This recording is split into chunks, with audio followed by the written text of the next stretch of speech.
Hello. Hello. Howdy. Hello. This is Hugo Girl, a hilarious podcast where we talk about Hugo award-winning writerly works. I am Amy. I'm Lori. And I'm Haley. So I wanted to, before we get going, plug our upcoming Christmas Carol Zoom book club. Yay. We're going to be talking about Charles Dickens's A Christmas Carol, which to my knowledge has not won a Hugo Award, which I think is a pretty big oversight. But it does have ghosts, alternate timelines, time travel, and misers, who are sometimes played by cartoon ducks.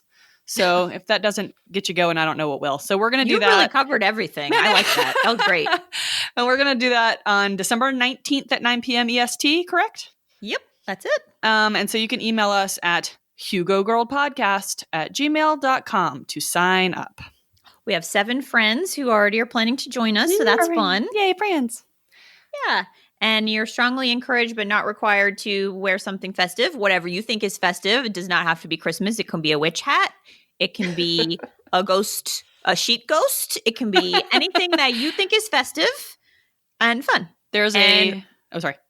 Well, I was just going to say I'm really excited to see people's faces since we don't get to do enough of that. Yay, faces. Mm-hmm. You know, I see like the same 3 Zoom faces at work, and they're fine. They're perfectly nice faces, but it was really exciting when we did our Coraline Zoom to see new faces. Mm-hmm. Mm-hmm, so I want to come join us so I can look at your face. It's normal. There's a 90% possibility that I'll be wearing a Moira wig again because I love that pink wig. You look so good. I loved it. And I will be so wearing my top hat from my Charles Dickens Bleak House book club from a couple years back. So email us, do that. It'll be fun. We'll talk about Christmas Carol. You can also just watch Scrooged and then come talk to us. You don't actually have to read a Christmas Carol if you don't want to. We're all friends here. And I did watch a DuckTales version the other day. Not like not the like Mickey Mouse one, but Scrooge McDuck. Yeah, the actual new DuckTales with David Tennant. I don't know why that was so hard. There's a lawyer I know with a similar name. And he's not a delightful Scottish actor.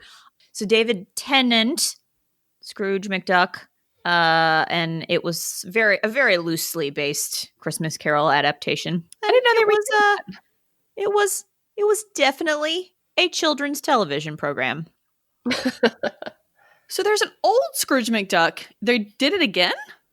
Well, no, so the old one is like a Mickey Mouse Christmas Carol, I think, and Scrooge McDuck plays Ebenezer Scrooge. Am I saying this correctly? Am I getting all these Scrooges right? But like the new show, I mean, I think it was just an episode of the show, so it wasn't like a full remake. But there are like the Ghosts of Christmas Past, Present, and Future, and the Ghost of Christmas Past is Jack McBrayer, so that was fun. Oh, fantastic! That's our friend. Yeah. Kenneth Allen Page. I know. We met him. He went to the same high school as me. Okay.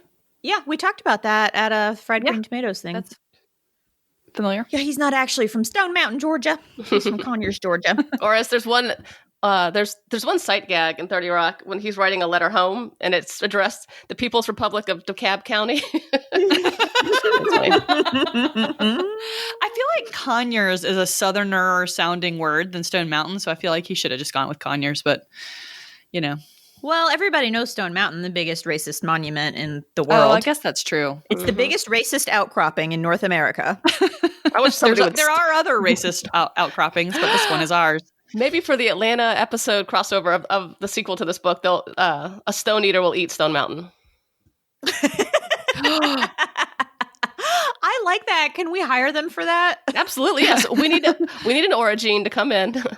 We can be like, I don't know what happened. One day it was there, the next day it was eaten. Speaking of, we're talking about the 5th season, which is a 2015 science fantasy novel by N.K. Jemisin. It won the Hugo Award for Best Novel in 2016. It is the first volume in the Broken Earth trilogy and is followed by The Obelisk Gate and The Stone Sky, both of which also won the Hugo Award. And lest we forget, 2015, the year that this book came out, was the year of the sad puppies. which I will never get tired of the fact that after they did their thing, the Hugos got so much more inclusive. But yeah, the sad puppies were a backlash against agitation to make the Hugos less homogenous in a way, in a word. And NK won right after that all happened, which is they were delightful. The sad puppies were a large racist outcropping. They sure were. Science fiction fantasy community. They sure were. The largest racist outcropping. Stone Eaters just came right along and ate them. Yep. Bye. Delightful. Just delightful. Okay, so I'm going to get into the brief plot summary, which is not brief at all because this book is 500 pages-ish. Okay, so the 5th season takes place on a planet with a single supercontinent called the Stillness. Think Pangea, but with lots of volcanoes. There is a great deal of tectonic activity on this planet, and every few centuries or so, this causes what is called a 5th season, which features some species of catastrophic climate change, which affects all the people. The book is told from 3 alternating points of view. The first is a second-person point of view describing how a character named Essen navigates what is perceived as the beginning of a 5th season and the start of the book. The second point of view is of Demaya, a child who leaves her home to be trained as what's called an Orogene, which I'll get to in a sec. And then the third point of view is Cyanite, a woman who has already become a pretty powerful Orogene and who we see go on a mission with another Orogene named Alabaster. I'll talk about all this in a second. But those are our 3 points of view. And it's pretty clear as you go along that the 3 narratives aren't happening simultaneously. So all the people in the Stillness have evolved an organ called sesapine, which allows them to detect tectonic activity to one degree or another, which is called sessing.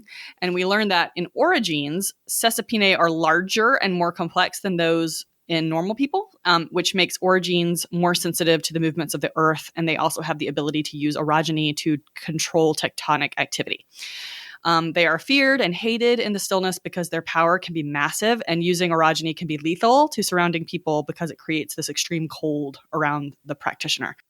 Orogenes are called ragas as a slur, and they are often killed, always shunned, and if they're lucky, they are sent to the fulcrum to be trained and then deployed on paid contracts. Orogenes can be controlled by guardians who are so-called stills, which is basically are people who aren't orogenes, and who have the ability to neutralize the orogeny ability. They are both admired and feared, institutionalized by the government, and made into basically inhuman tools. So our 3 main characters, there's more than 3, but these are our narrative points of view. So Demaya is a child who lives in a comm, which is a word used for like a town or city or community in the north of the Stillness. She has recently been discovered to be an Orogene because she accidentally almost kills a boy because she instinctively uses her orogeny to like defend herself, kind of. Her family sends her to the fulcrum with a guardian named Shafa. And through Demaya, we learn how Orogenes are hated and how they're taught to hate themselves and how they utterly learn to submit utterly to their guardians and to the fulcrum. And we follow Demaya through the beginning of her training at the fulcrum, most notably a caper in which she finds the center of the fulcrum with this privileged child who sneaks in, during which they discover this pit in the middle of the fulcrum, which is the fulcrum is both a building and a like entity, like an administrative entity of sorts. So in the building of the fulcrum, they discover this pit that's lined with these iron shards, which exercises this weird pull on Demaya, which kind of becomes important later. But she gets caught. Then she witnesses Shafa kill another Orogene, but Shafa doesn't kill Demaya. And we leave her when she tests for her first ring, which starts her upward movement through the fulcrum ranks. So that's Demaya. That's her little arc, more or less. Then we go to, this is not in order in the book. In the book, the narratives kind of bounce around, but these are I'm going in order of age. So Cyanite is the next person that we kind of follow around. She is a 4-ring Orogene at the fulcrum who's given a mission, which is ostensibly to accompany a 10-ring Orogene named Alabaster to this town to remove a harbor blockage, but really their goal is to make a baby. And she's apparently, making babies with other Orogenes is apparently part of what Orogenes do. So she's off trying to do this, and they really dislike each other, so all their sex is really funny to me. On their travels, we learn that Alabaster has fathered many other children, some of whom have ended up being used as nodes, which are essentially human surge protectors who work to minimize tectonic activity around the stillness. Human surge protector is such a good way of putting it. Oh, thank you. I was casting about trying to think of a metaphor, and that's what I landed on. I was like, what are you going to say? How are you going to explain that? That was very, very good. So yeah, nodes are kept sedated and basically hooked up to the earth, and then whenever there's big tectonic activity, the nodes suppress it so that it basically keeps earthquakes and volcanic activity and stuff from ruining everything. So Cyanite and Alabaster come across one of these nodes who has died and killed a lot of people after being woken up essentially to be abused. This is a child.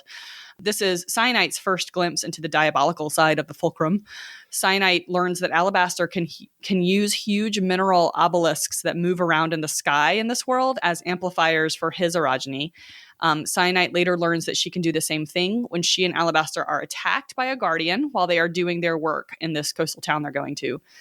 Cyanite accidentally takes out the town when she learns that she can hook into an obelisk. She and Alabaster are saved by a stone eater named Antimony, who takes them to an island called Miav.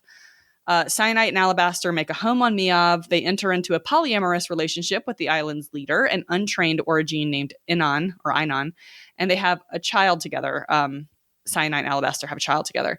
Eventually, they are found by the Guardians, and there's this battle. Alabaster is sort of squirreled away by Antimony, and he sort of disappears. And then Cyanite chooses to smother her child rather than have him go to the fulcrum or become a node. And then Cyanite uses an obelisk to blow everything up, basically, including all the Guardians and a bunch of Islanders, and then she escapes. And then the third person, Essen, is a woman we meet after her husband discovers that she and their children are Orogenes. Her story is being told to us in second person by an unknown narrator for most of the book. Essen finds that her husband has killed their son and left with their other child, Nasson. Essen vows to find her daughter and leaves the town after killing several townspeople. However, before this, while she's kind of mourning her son and in the depth of her mourning, this catastrophic tectonic event occurs, which triggers a fifth season. So Essen leaves, and while she's on her journey, we see the effects of the start of this fifth season and the effects on the people and on the stillness, and what happens basically in the stillness when a fifth season starts. So people are wandering around. They're all scared and confused. They're all going to their comms if they have one. And then we learn about sort of the concept of the commless, which are people who don't have a comm to go to for various reasons. But the comms themselves are sort of battening down the hatches to ride out the event. And they're putting into place all these directives that are given to them, sort of passed down to them through what's called stone lore, and basically preparing for an extended period of austerity. Essen is joined in her travels by a young boy named Hoa, who begins to travel with her. And Essen is also joined at some point by a person named Tonki, who is commless and appears to be some sort of geomest, which is NK Jemisin speak for geologist, basically. The group finds their way to a comm called Castrema, which is built in a huge underground geode and is powered by orogeny. So it's like the first place Essen's been to where orogeny isn't something that's basically seen as awful. We learn that Hoa is a stone eater and the narrator of Essen's story for some reason. And Tonki is the child who broke into the fulcrum and discovered its center with Demaya back in the beginning.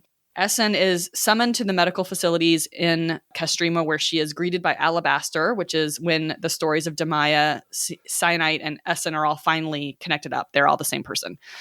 Alabaster is slowly being turned into stone by the stone eater Antimony, who is the stone eater who rescued Alabaster from Miav. Alabaster tells Essen that he broke the world and started the fifth season, and that she can commune with obelisks, and asks her if she has ever heard of the moon, which has never been mentioned in the books except for an oblique reference to the fact that you can't miss what you've never seen. And that's pretty much where we leave it. Whew. Edie Hoodle. That's the long-ass brief plot summary of fifth season. Good job. Thanks. So, goodies from Goodreads or Amazon, etc. I got you. I can start. Go, girl. You go, girl. So I would like to preface this with there are almost 77,000 5-star reviews on Goodreads. And I'll jump ahead to, did you like this book? Yes, I did like this book. So I was looking through the 1-star reviews, and normally we try to find something that's funny, and I noticed a common thread through the 1-star reviews that most of them were basically complaining that the Hugo Awards are broken, the system is broken. I saw those. See Supra sad puppies. And I was just like, well, when I see that review, I just feel like you could have just written in your review, I'm a racist, I didn't like this book. Or like, I'm a racist and I didn't even read this book. Here's a 1-star review. And so I was looking at some of the 2-star ones, and those were like more of actual reviews where people were like, I don't like books in the present tense, or I found the second person jarring. Yeah, and like, those are perfectly fine things. If you didn't like them, those are totally fine things and reasons to say you didn't like it. But like one of the 1-star reviews, like the first one that I saw, and I think they're organized by like their rating or interaction or whatever, but the first 1-star review that I looked at was like this guy saying that the book was basically so shitty that he was going to tell you about his day instead. And it was a bunch of like pictures of things that he saw that day. And I was just like, fuckwad. I know. I was just like, well, okay, it looks like N.K. Jemisin is living rent free in your head then. Fuck you. So there was one that was a shitty sad puppy review, but it sort of made me laugh in like, I hate this person way. And his name is Martin, and he invested a lot of his day in this. So once again, N.K. just living rent free. But a few highlights from Martin's review. The writer does not understand money, electricity, physics, or bureaucracies. And then he says, the book has no ending, no climax, which means it's not a story. A story has a beginning, middle, and end. Oh, he learned that in 3rd grade. Well, I was also like, 5-paragraph climax. essay. Like, you don't think like the battle where she kills her own child to prevent him from being enslaved is something of a climax? Like, it seemed like a pretty big deal. She lost both of her lovers, her identity, the community that had accepted her, and her only child who she had to kill to protect. That's like pretty climactic. Boring. I mean, I live a simple, quiet life, especially now. But to me, that seemed like a big deal. And then this is kind of long, but God. Certainly the worst part is when a primary character wipes out a city of 100,000 either through her action or inaction. And this is my aside. Oh, but no climax? Okay. Does she lament? Does she question? Does she scoff? Nope. One page later, she I know, scoff. One page later, she is trying to work out the politics of setting up a bisexual 3-way with her gay male lover and her bisexual pirate king, and she's pregnant. Don't threaten me with a good time. Writing. I know. It's comically bad writing. 2 years pass in the story after murdering 2 more ships full of innocent people. She decides to revisit the city she wiped out. Oh, now she's sort of sorry. Oh. No, you know what's bad writing? Scoff. Well, there's also like this review has some pretty bad grammar, which normally when I see like real bad grammar these days on in like Facebook comments, I just assume that the author is in Russia. So maybe the sad puppies were all like Russian operatives.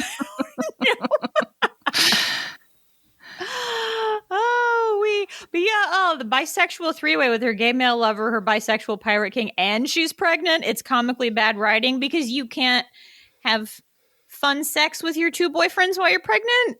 I will say this gets to, I don't have a misogynist moment, but I sure as hell have something to say about the descriptions of that sex scene.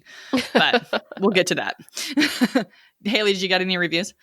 I read all of them, and I didn't think most were worth commenting on because they were so bad. Like there was the one, I think it's the same one you were talking about, Lori. Like he like randomly bolds things and like strikes through the text. It was very weird, very weird. I think the favorite one I read that one too. It was terrible. Somebody reviewed this book like 5 years ago and then came back and reread it and was like, I'm taking stars away. I saw that one. They were like, I'm editing my original 4-star review to give it a 2-star review. In hindsight, I'm mad. You don't deserve these fake internet points. I mean, 4-2. I know. Well, and then there was another word underneath that action description that didn't make any sense. So I figured Usually they're just, I don't know. These were some interesting negative reviews for sure. People mad. The only one that I noted a couple that I thought were pretty entertaining, but the one that I liked the most was by Bentley Star Bookbastion.net, who gave 2 stars to the book, and he said, "Why is this series so highly regarded again? 2 question marks. I get that it's got a diverse cast of characters in it, but the execution straight up stinks." And then he says, "Full review to come when I can stomach having to think about returning to this series to write it." So like he hates it very, very much, but by gum, he's going to read the whole thing just so that he can come on this internet and ban it. The poor thing when I can stomach it's it. Like you don't have to do it. You know? Like, but he's going to do it. He's going to make the sacrifice for us. When he can stomach even having to think about it, Lori. I could see if they wrote a review saying how much they don't like it, but it's like they're trying to reason everyone else into not liking it too. It's weird. Well, the fact that this guy chose to point out that one thing, it's like, I get that it's got a diverse cast of characters in it, but the execution is like, he's obviously mad about one thing and one thing only. So I guess it is worth mentioning. I didn't touch on this during the plot summary, but the characters in this book are all people of color. And so people who read it, like they have reactions to that. Well, it reminds me of the reactions to Ancillary Justice where like male reviewers were just angry that men exist in this universe, but we can't specifically identify them. And it's the same thing. So I just read a blog post that N.K. Jemisin wrote about races and the identities of the different races and geographic locations in the book. And there are white people in this universe. Yes, there are. Yeah. They're just not readily introduced to us as this white people, milky-breasted blonde woman. so like they're just not front and center, and apparently people can't cope with that. Well, it's also, I mean, she goes even further than that though, doesn't she? She's like the preferred aesthetic of the way a person looks in this world is very like not white, I guess is the best way to put it. Yeah, she says in her blog post that the most attractive woman is 6 feet tall and about a size 16 with, I think, ash blow hair, which is the very dense, puffy hair that is protective and keeps you warm and can be used as a breathing filter if there's a volcanic eruption. Useful. So it's usefulness, yeah, in a world where survival is not guaranteed. Usefulness and health are beauty. Yeah. I dig it. The people, they don't like it. The white people, they don't like it. Oh, here it is. I found it. She says they have a propensity to be what we'd call fat. They'd call it, quote, famine resistant. Yeah. They need that shit. You're not going to have food for a while. You gotta have some reserves. And when you do have food, it's going to be hardtack. Like, well, that's right. If I'm going to read a book, if I'm going to read a book about chicks, I want them to all be Tommy Lahren. Is basically what these guys are saying. What they call their sci-fi bread, was it cash bread? Cash bread. Yes. Okay. Now, Haley, I always think of hardtack, and then I think of you. Aww. Anytime there's a sustaining bread. When I was making notes for our upcoming Fantastical Food special, stay tuned for that. Dun, dun, dun. I was making notes about like lembas bread and cash bread and stuff, and I was like, let's all just hardtack. Haley would love it. That's true. I love it. All right, Goodreads. Okay, that was all of our reviews. Your 1-star opinion is not valid. Shut up. Moving on. Next subject. So general discussion points. I am a big old nerd, and so my very favorite thing in this book was the geology. So she has this like magic. So she has this magic system in this book that is very science rooted. Like it's magic science fantasy. So like, you know, the magic people are the Orogenous, and they can move rocks and make and quell earthquakes and do all these things that have to do with geology, which is delightful for me. And my very favorite thing in the whole world was that she calls what they do orogeny, which, do you guys know what orogeny is? Nope. In real life? I mean, not outside of this book. So orogeny is basically where the Earth's crust, the Earth's crust gets folded and deformed by compression. And then it forms a mountain range. So orogeny is a geologic event that really happens in real world. Oh, I thought she invented this word. Yeah. No, it's a real word, and I love that she used it for this. Because if it just has so many layers to it, which is funny because that's what happens in orogeny. It's got a crust and a mantle and a core. Rock jokes. I just love she does have really good rock jokes in here. I love it.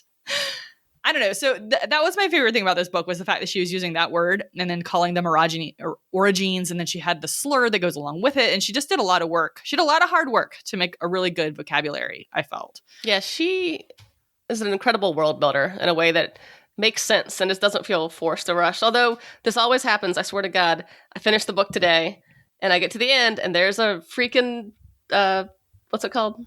I don't know. Cliffhanger? Nope, a collection of definitions. A glossary. There was a glossary. Man. Your favorite. I know. Did you wish you had known the whole time? I would have liked that. But I feel like this happens a lot, especially because I read ebooks almost exclusively. I don't just scroll through it to begin with. So I do have a glossary. Yeah, and there's like a timeline of like the different seasons. I know. I'm so mad. I mean, I only had to Google one or two things, and most things you can figure out through context, but damn, I was so upset. Oh, well, I'm gonna go immediately after this and read this whole thing. Yeah. No, there's appendices. Yeah. Welcome to this book. I didn't actually read the book. You're welcome, everyone. No, I'm just kidding. I know. Okay, I wish that there was a note or something. There you go. The good news is, guys, that we've got 2 more books in this series. That's true. So you will get to make use of this and probably future appendices. So what did you guys make of the were you guys into the sort of magic system in this book? What'd you think? Oh, yeah. I mean, to me, Orogenes are very, very close to what Jedi are, kind of. Interesting. And Bene Gesserit. Yeah. And, I have a whole Bene Gesserit question for you guys. And also, did you guys read The Power? Yeah. Yes. I was very much reminded of The Power when I was reading this book because, like, for anybody who hasn't read The Power is a book in which women, when they turn 15, I think, they suddenly develop the ability to electrocute people. And there's an organ, basically. They as female humans. They women, yes. They women can electrocute people. And it comes from this, an organ called a skein that grows somewhere in them. And the Sesapini reminded me of the skein a lot. Like, the power in this book, like this orogene power isn't feminist, but it feels feminist. Why is that? Like that Twitter trend. Right. What isn't not feminist, but feels feminist? I like that you pointed that out, the analogy to the skein, because I was not seeing it when we first said The Power, but it is neat to make a magic something that's tied to an organ. So it's less like magic and it's more like evolution. Yeah. When you said magic just now, I was like, what magic? Because I don't even think of it as like fantastical or weird. Right. Yeah. Magic's the wrong word. Yeah, I just didn't know what else. But it is. I mean, I think it definitely says something about her ability of what she did here, that we weren't thinking of it as magical, like we were along on the ride with her. Like mutants, I think.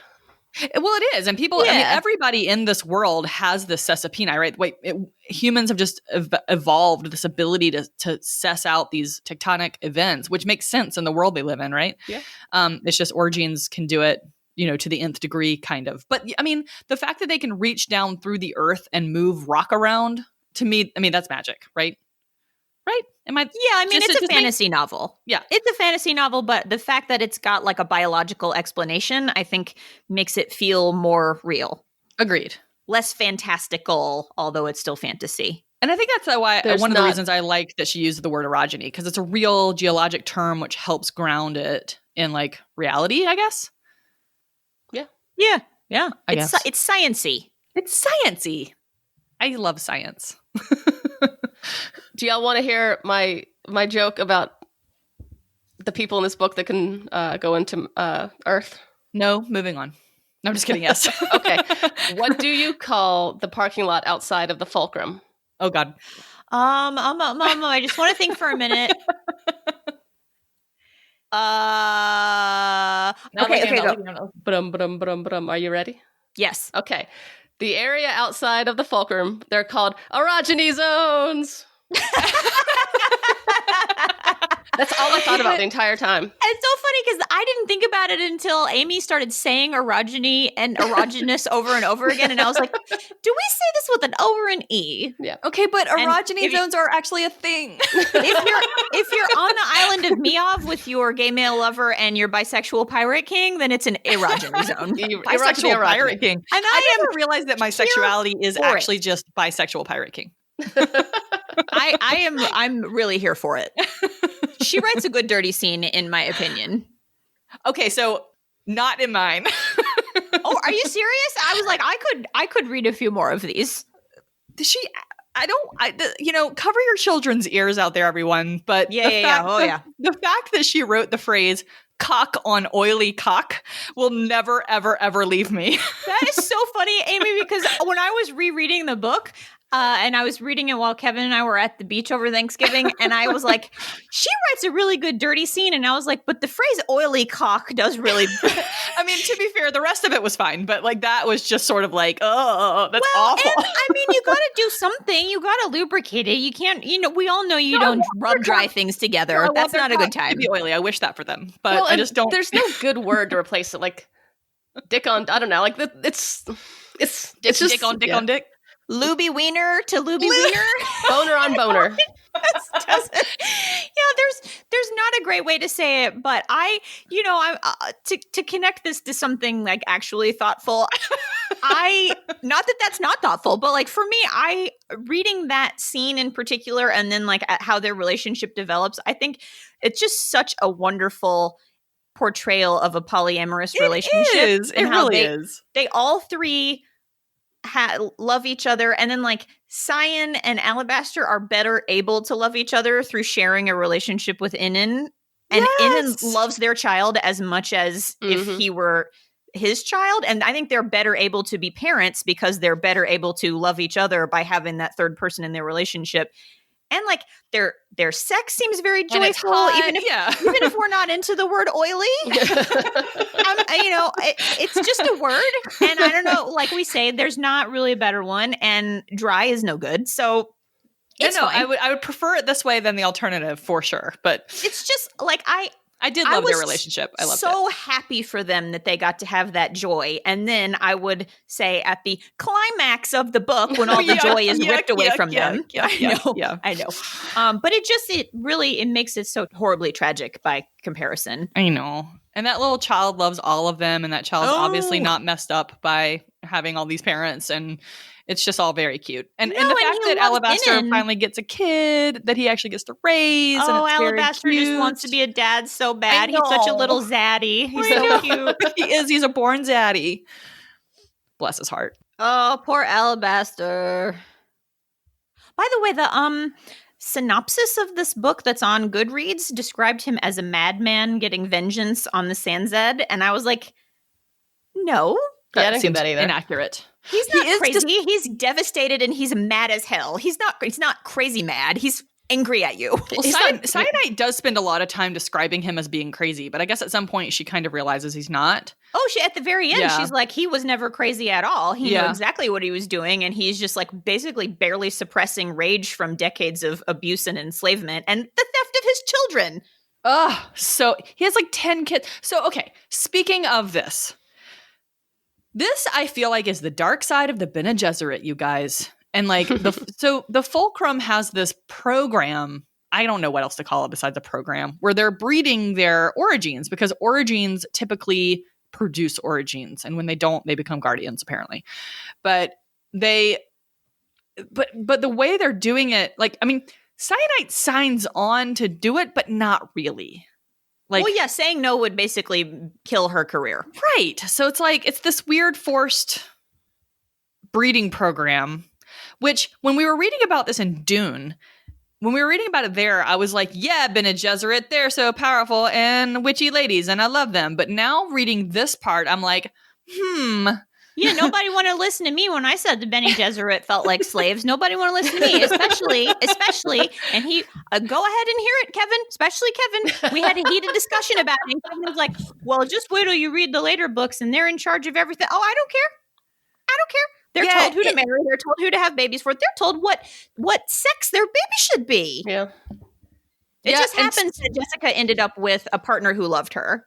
And that's the relationship that we get to see. So we can be happy for her as an individual. But as a people, they don't have a whole lot of choices. It's no bueno. No bueno. Mm-hmm.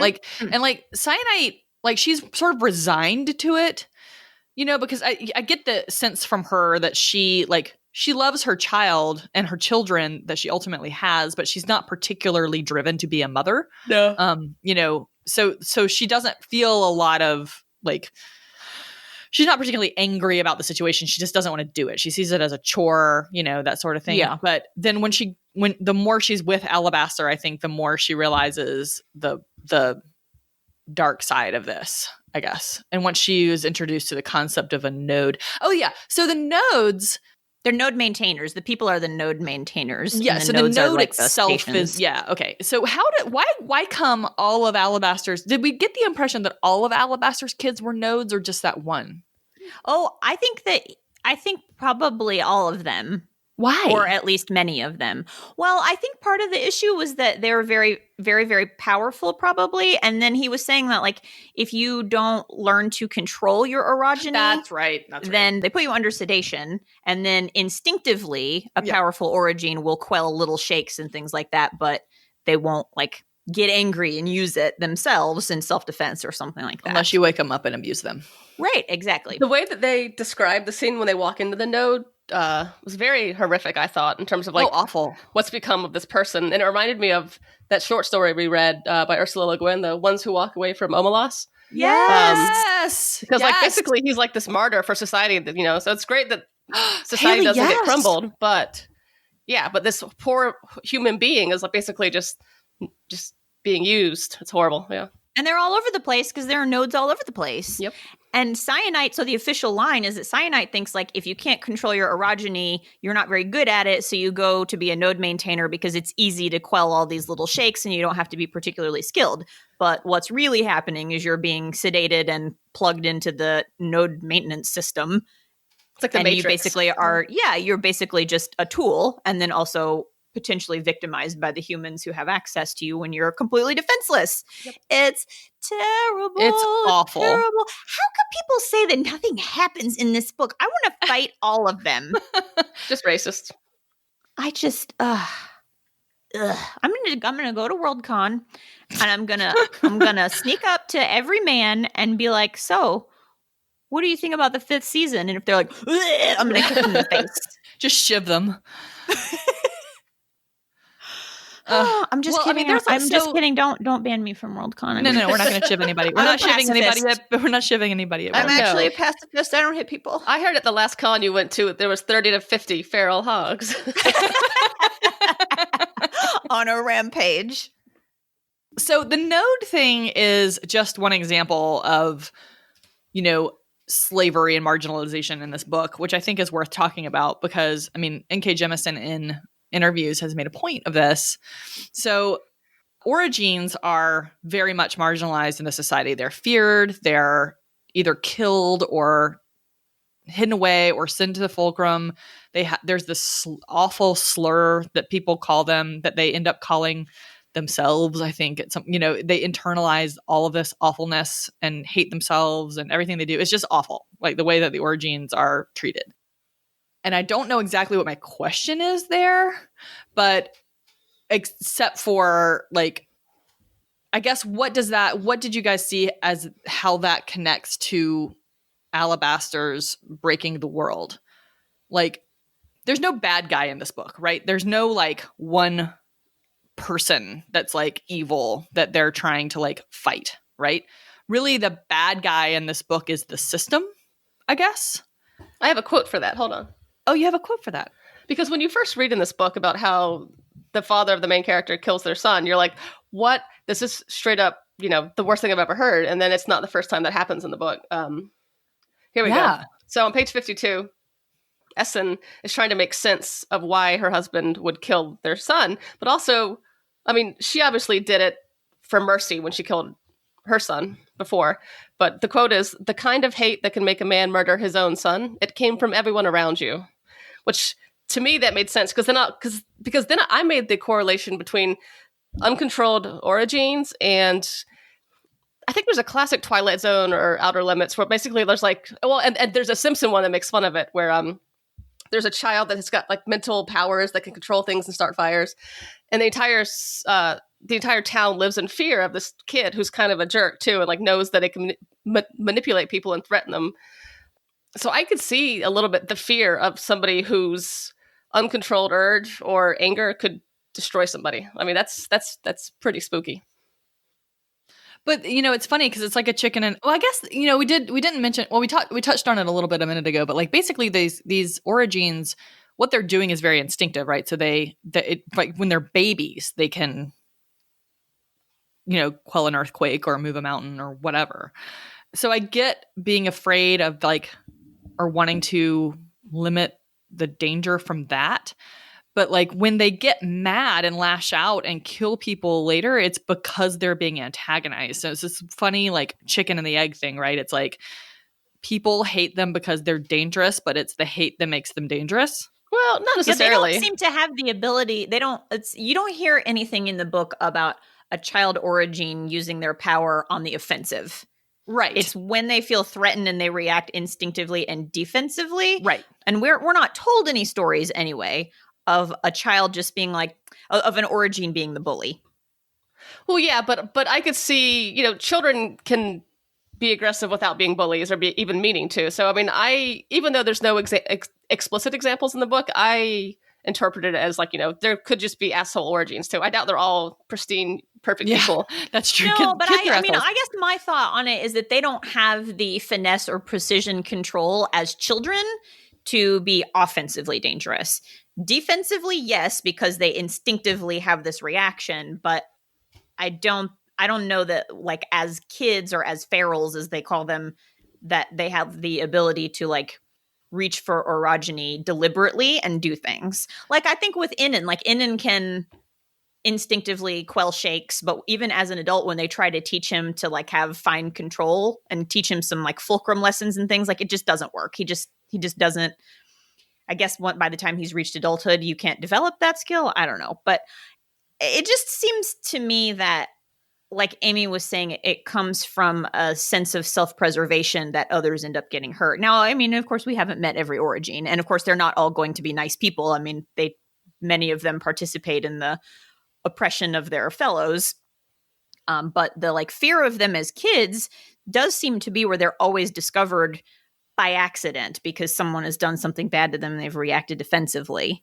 Which is what happens with Demaya. But although I will say with Demaya, she overreacts in a way. Like, this kid's goading her and bullying her, but she ends up doing something sort of inadvertently that could easily kill him, but which is, uncalled for in the moment, right? It's like bringing a knife to a fist fight kind of thing. So she's sort of an example of that, right? It's like she reacted sort of instinctively to this bullying moment in a way that could actually have hurt that kid, but instead of anybody just like helping her, they just send her away or shut her up. Or, I mean, she could have easily had just been killed by the community. It's just I don't know. It's a very, I found it very moving. the whole thing about Orogenes and like the way they're treated in this. And the ones that are complicit, like that's a whole nother question. Because they're like, there's obviously parallels between Orogenes and slavery and, the way that people of color are treated and that sort of thing. And the ones that are complicit, I'm reminded, people make that argument about that there were Black people who were involved in the slave trade. And it's like, well, what do you have to internalize about yourself and about the people around you before you'll do something like that? Like it comes from the hate around you, just like that quote Haley said. Yep.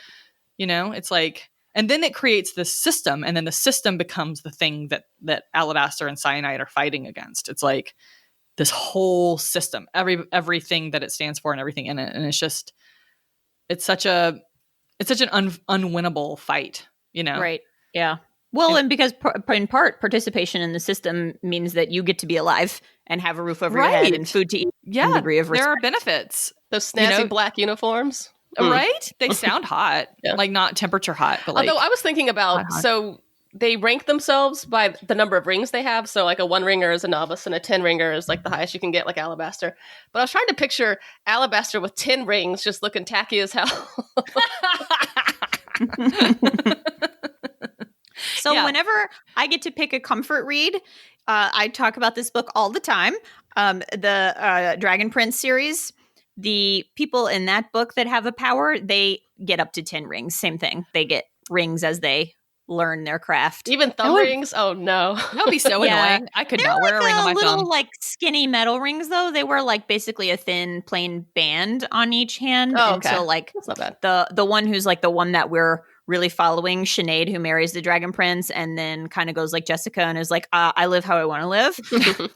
She flouts the authority of her governing body by just wearing the giant wedding ring that her husband gave her. I think I could wear a ring on my thumb if I was wearing it on like the first knuckle, like David Rose from Schitt's Creek or something. No.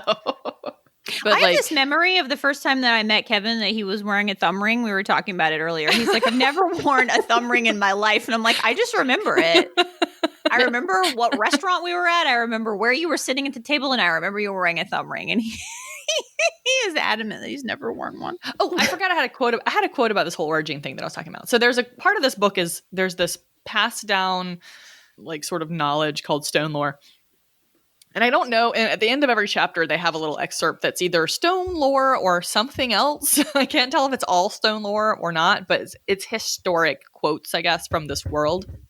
And one of them, and I don't know what page it's on, I apologize, but one of them is, tell them they can be great someday like us. Tell them they belong among us, no matter how we treat them. Tell them they must earn the respect which everyone else receives by default. Tell them there is a standard for acceptance. That standard is simply perfection. Kill those who scoff at those contradictions and tell the rest that the dead deserved annihilation for their weakness and doubt. Then they'll break themselves trying for what they'll never achieve. And that is the sum of how origins are treated in this. But yeah, it's a lot. It's like, make them want to be like us and make it impossible for them to be like us. That sounds like that's the preface to the Guardian Handbook.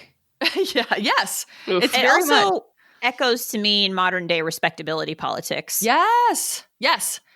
Like professional hair comes to mind. Or like something bad happened to you, you were victimized by police, you didn't deserve it, but oh well, he had a couple DUIs before, so we're all just going to look the other way. That kind of thing. It's like anybody who's trying any people, any like community of people who's trying to get out of being marginalized is basically they have to be 100% perfect in order to be at all respectable, whereas the people who are privileged get to be as flawed as they want to be and never lose their distinction. And it's very annoying. It's maddening.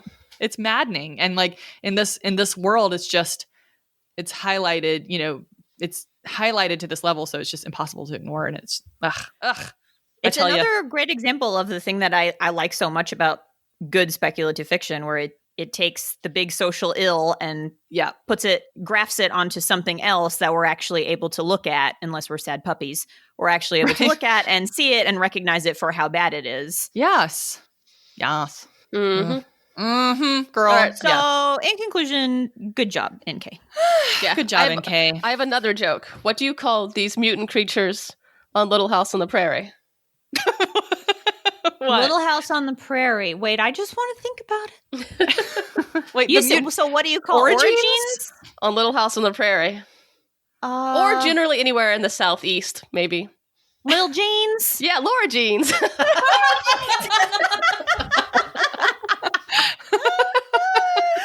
Laura Jeans. So there's a couple of good instances of food in this book, but not a ton. But I underlined one early on when I think Essen is eating a bean roll. And I was like, bean roll? Oh, burrito. Yeah, that's a taco. A bean roll. I didn't even think about that. And then there was another dish they had later on. There was some kind of spicy fish, which I swear to God, every sci-fi book has some sort of spicy crusted fish. And it makes me hungry. I love fish. Yeah. Well, there's at one point she eats, I think, cash bread with a fish paste on it. Yeah, like a salted yeah. jars of fish paste or something. Yeah. I thought about you and Kevin because Kevin really likes kippers and anchovies. Mm-hmm. Yeah, he will open a can of little fish and fry them up in the frying pan in the house that we share together. And he loves little fried stinky fish, and you love hardtack, so it sounds like a perfect picnic for you. But you know what Haley does not like is little stinky fish, because when we went to Denmark, we tried to eat pickled herring, and she wanted none of it. I couldn't do it. Okay, I found it. On page 281, they had a dish of spiced shrimp, rice, and smoked sea bubble. And I don't know what smoked sea bubble is, but I want to try it. So it sounds really good. Sea bubble. I bet it's like some kind of gelatinous, gooey weirdness. I'd probably like it. Like an anemone. Yeah.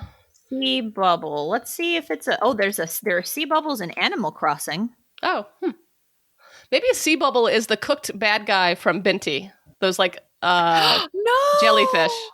They turn into not bad guys. Bad guy, yeah. The Medusa bad guys. Friends now. People were the bad guys. I mean, they did kill literally all the students. That's what sticks out most for me from that book, is that opening scene is pretty rough. That was one of my points. Is like, why are children always abused at Fulcrum's battle schools, Hogwarts's, and Benti ships? I mean, I feel like we've had a disagreement about this before, but I think it's because children are actually abused everywhere. Yeah, a lot. Fair. That's fair. I think it's just real. A lot of fantasy and sci-fi and fiction, indeed, in general, has orphan people too, like orphan kids without parents, which is interesting. Okay, so the marginalized people literally break the world to kill the status quo. I mean, the main thing, I think, the main takeaway was, like, you can't fight this system unless you absolutely just tear it down and start new. Fuck yeah. Yeah. Let's do it. It's like a little bit Thanos. Yeah. A little bit Thanos, a little bit rock and roll. Yeah. Rock and roll. Except I still don't understand why Thanos was like, we're going to have all the people instead of double all the resources. Because he's a jerk. Yeah. He's not well. That's the difference between having like a sociopath try and do that job as opposed to someone with a lot of empathy. I guess. that job of breaking the world and rebuilding it. Yeah. Did you guys have a feminist fave? Yeah, I do. Let's hear it. Mine was honestly, like the whole book, but when Cyanite becomes a pirate and she acknowledges that you can at once love your child but not want to be the child's primary nurturer. Girl, that was my same one. I had Cyanite gets to have a kid she loves and also go be a dang pirate. Yeah. I loved Women really can't have it all until the Guardians show up on their boat. As long as you're in a polyamory relationship with a pirate and a bisexual pirate and a gay, what was the thing? What was the quote? Gay male lover and bisexual pirate king. Yes, you have to have those. Then you can have it all. I don't have any of those. I don't have any of those either. I mean, I'm doing okay because we don't have any kids, but if I was going to have a kid, I would need at least one more husband. Right. I either need a couple wives or a couple husbands, one or the other. Haley, did you have a feminist favorite? I did not. When we read books by women, I don't really need a feminist favorite because the entire book. I know. Yeah. So I didn't even think about it that way. But I did. It's hard to pin down a moment. Exactly. Yeah. I mean, like N.K. Jemisin is my feminist favorite for the next 3 books. So I also kind of like Tonki's character because she so we didn't really talk about her much, but she basically is born into this like life of privilege. She's like, this isn't the life for me. I want to go be a scientist. And they're like, oh, it's so embarrassing. And then she goes and be's a scientist anyway and just kind of lives her life. I liked her. Yeah, she's interesting. She is interesting. I'm hoping we get more of her in the next book, but I guess we'll see. I underlined this little description. It reminded me of you, Lori. I'm not quite sure why. They're describing one character's... It's just a description of someone's outfit. A thick brown fur vest that hangs to her ankles. The vest sort of makes her look like a small yet fashionable bear. I'm so touched by that. No, it's Ted. It just gave me strong Lori vibes. I thought you were thinking of me because I like to wear she was thinking of you, but it made me think of Ted. it. Small yet fashionable bear. Did you guys have a misogynist moment? I do not. The whole breeder thing was really my misogynist moment, I guess. Yeah, because there's not only just the Bene Gesserit Fulcrum breeders, there's also a use caste called breeders. So it's like, oh yeah, you're right. So there's we didn't really talk about that. There's use castes in this book. So like you're basically born into a job in this book. So there's laborer castes. There's people who are sickness resistant. There's breeders. There's innovators, and there's leaders. And breeders is one of them, and that bugged me. But it's not really misogynist because I think she's making a point. But if a dude put that in a book, it'd be a misogynist moment.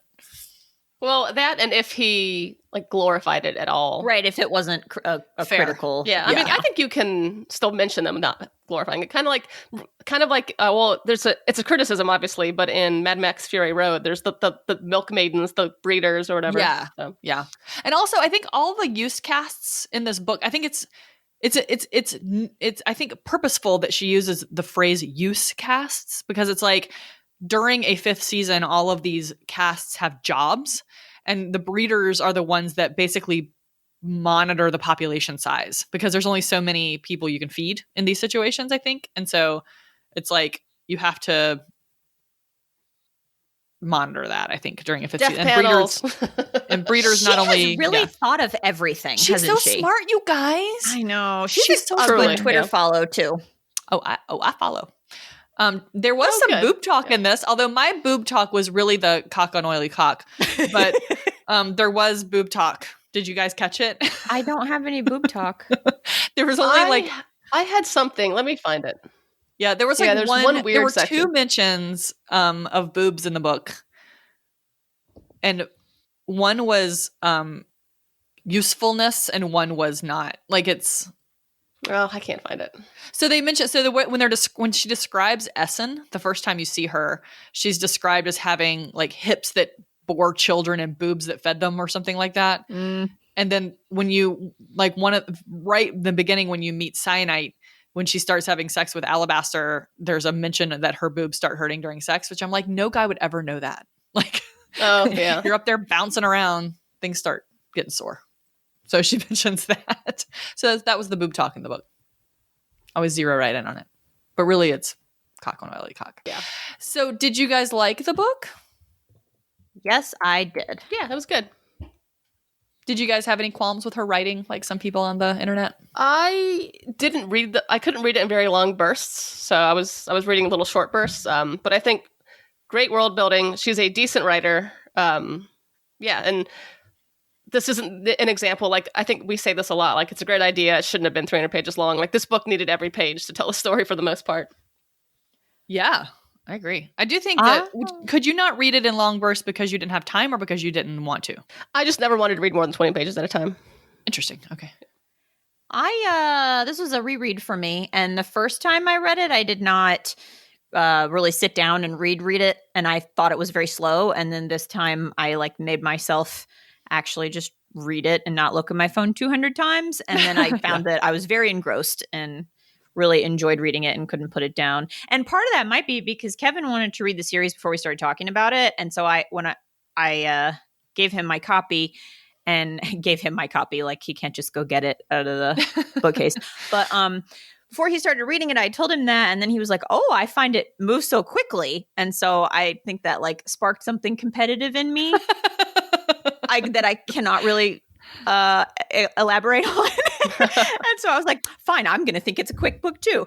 And just really made myself sit down and read it. And I really enjoyed that. So it moved pretty quickly for me this time. But my one quibble, I would say, I'm surprised to say, and I've told you guys before that I normally don't love books in the present tense, but it didn't bother me. And the second person chapters with Essen also didn't bother me.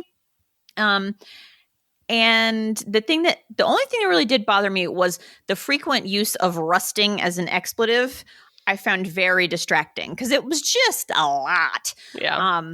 And so every time I was a little like, oh, I get it. It's rusting. It's very cute. You have your own expletive. Yeah. I know. And Kevin and I were talking about why is it rusting? Because I was like, well, obviously it's a substitute for fucking. And then I wondered why fucking is a bad word, because most people like it. So I didn't know why it's it's obvious when you're like, oh shit, or oh what an asshole. Like, it's very obvious that that's a thing that we mostly don't like. So I was wondering why fucking is even a bad word in the first place, but I digress. Kevin said that there seems to be a major shortage of metal in this society, so maybe rust is the worst thing because it's eating away what's left of whatever metal technology they have. Yeah, rust is something you don't want, and they don't build things out of metal because it's susceptible to the fifth element. Fifth season. Rusty things are weak. Yeah. Yep. And well, they had these acidic seasons, I think, that would eat away at metal. Like stone is really your best bet, it seems like. Stone and wood, it seems like. Yep. But the second person chapters, like I wasn't bothered by the her decision to do that. I was mostly bothered that the narrator was Hoa, because it doesn't seem, unless there's something that comes up later in like one of the other books or something, I can't really see why Hoa would know all that about her. How did you know that Hoa was the narrator?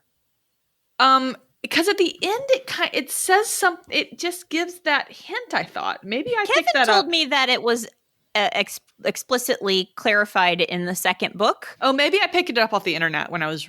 Yeah. Maybe I accidentally picked it up off the internet. I had no idea it was Hoa, and he's almost finished with the third book, and he also has the question. I don't know how Hoa would know about all her like thoughts and feelings.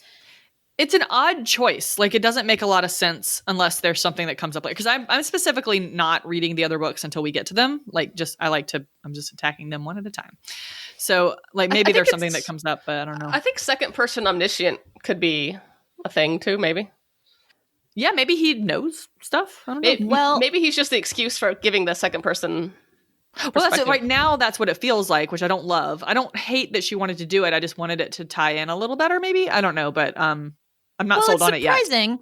So she wrote a blog post on John Scalzi's blog about it, and I pulled a quote out of there because Kevin had told me that it was Hoa, and I was interested in that. So she wrote a post about first person and also her concerns about writing in the present tense, because she said that sci-fi and fantasy readers are quick to eschew anything in a particular person or tense. She said that we're, as a population, very quick to be like, oh, I don't read books in such and such a tense. I don't read books that are in first person or whatever. So she was very nervous about it. But she said first person felt too intimate somehow. Past tense lacked impact. I liked the immediacy of present tense. It can feel odd when you're not used to it, but it's surprisingly easy to adjust. Makes for some really visceral action scenes, which I agree with. I adjusted to it quickly, and like I've said before, I've previously not liked it. And then she says, I've always thought of second person as distancing. After all, it's impossible for the reader to ever truly be you. Yet I've read some incredibly intimate second person stories, and as I actually tried writing it for the first time, I found that it's sort of amazing and powerful, both distancing and intimate at the same time. You can't be this person, but you can understand her. It was perfect. Yeah. She doesn't say anything about Hoa in that. But someone has to be telling it. Not necessarily.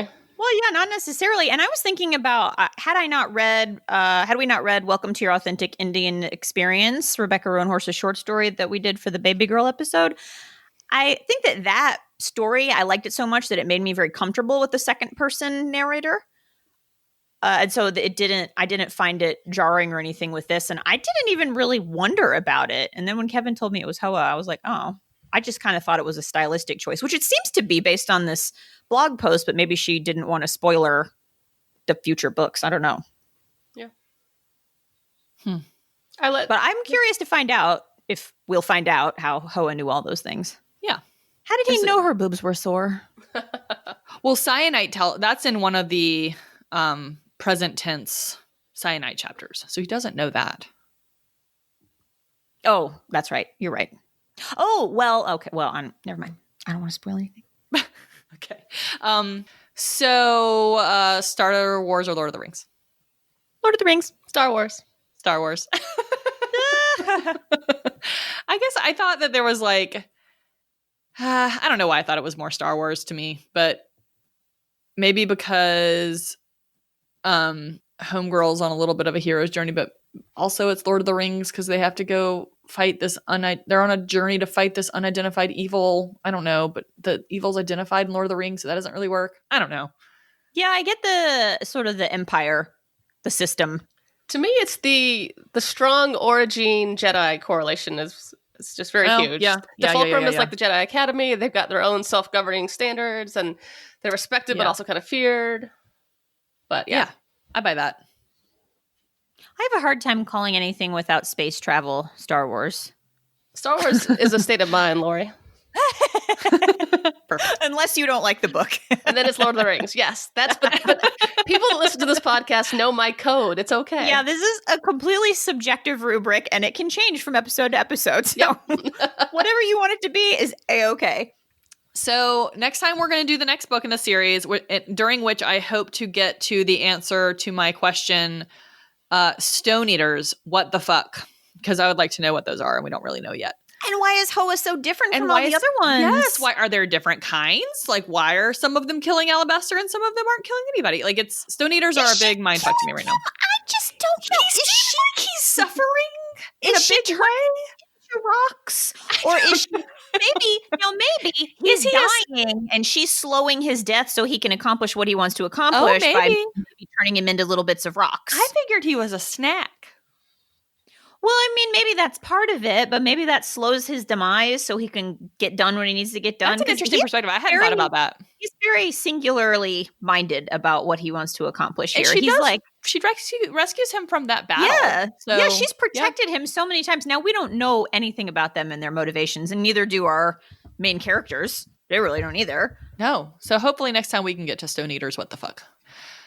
I'm very interested. They remind me of Weeping Angels. Yes, they do a little bit. With the pointy teeth and everything. Who's the rock crusher from A Never Ending Story? They look like big, strong hands, don't they? He's a rock biter. Rock biter, that's right. He tries to protect, not attack. Poor rock biter. So that's the next book. And also we're doing Christmas Carol on December 19th. And also we have a special episode coming up sometime in December with a special guest.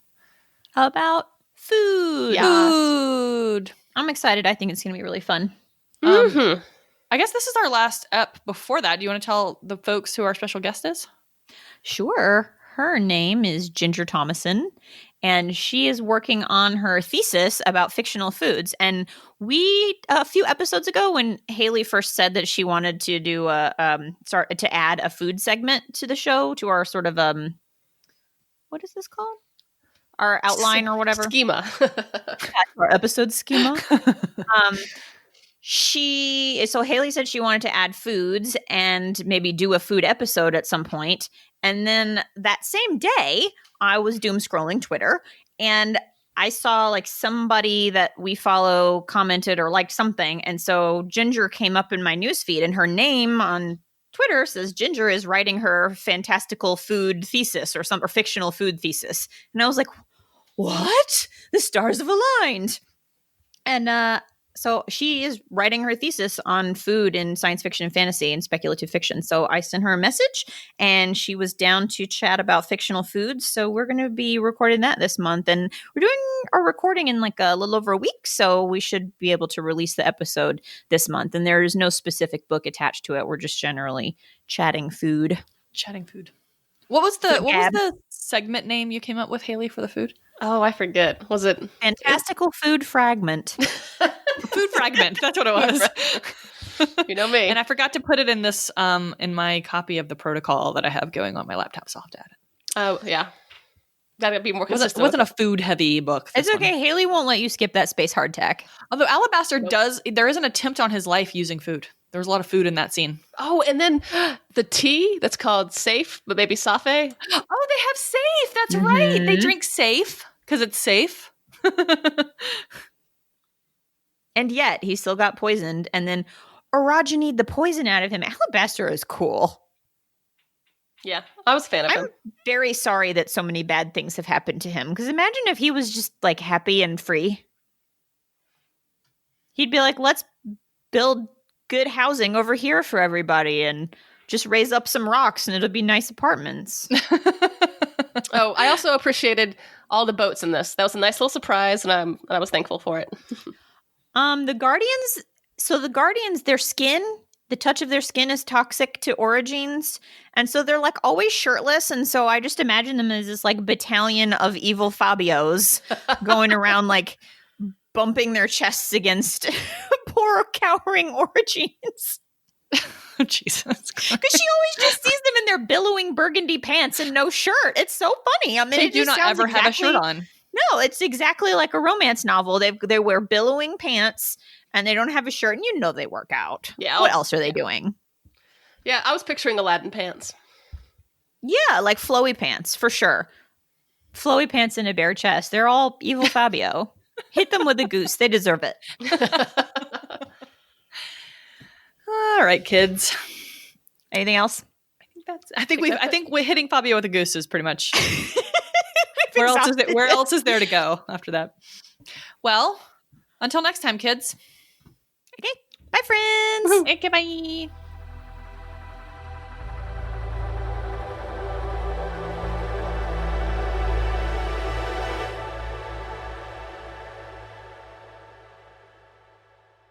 I'm just what they call a heel stomper, so. It's okay. It's an assertive walk. It's true. Why should you hide? You're not sneaking up on anybody. You got nothing to hide. It's an honest walk, Haley. Don't you be ashamed.